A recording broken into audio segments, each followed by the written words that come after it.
Backlog can process in temporary resident visas to Canada, or in other words, tourist visas in Canada. What would be done about it? What federal government is looking to do about it?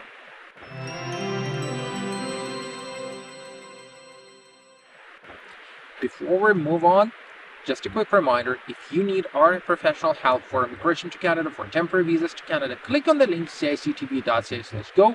We will assess your profile and help you professionally with immigration to our country. So, for those of you who are applying during COVID, right, for temporary visa to Canada, you know it better than me that there is a huge backlog and lots of temporary visa applications were not processed.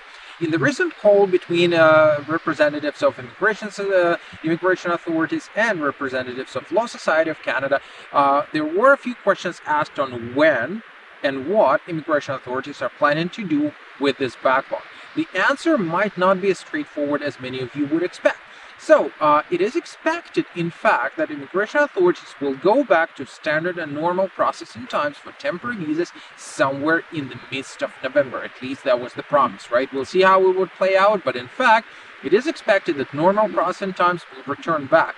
But there is always a catch. The catch is, for those of you who applied before September the 7th of 2021, if your application is stuck, it is recommended that you withdraw your application and reapply in order to speed up the process. I don't want to comment on the logic behind it, but this is what immigration authorities said during the conference call.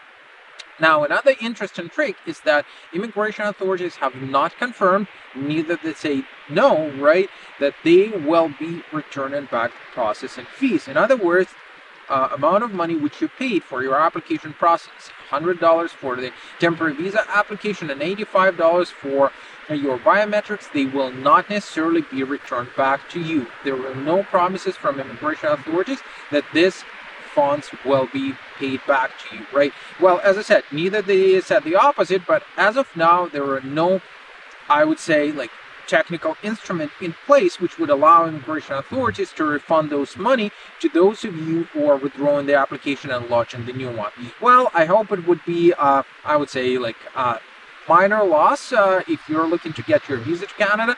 At least major news, if you will, is that we are returning back to standard processing time. As usual, if you would need our professional assistance, feel free to drop us a line. We'll be more than glad to help you.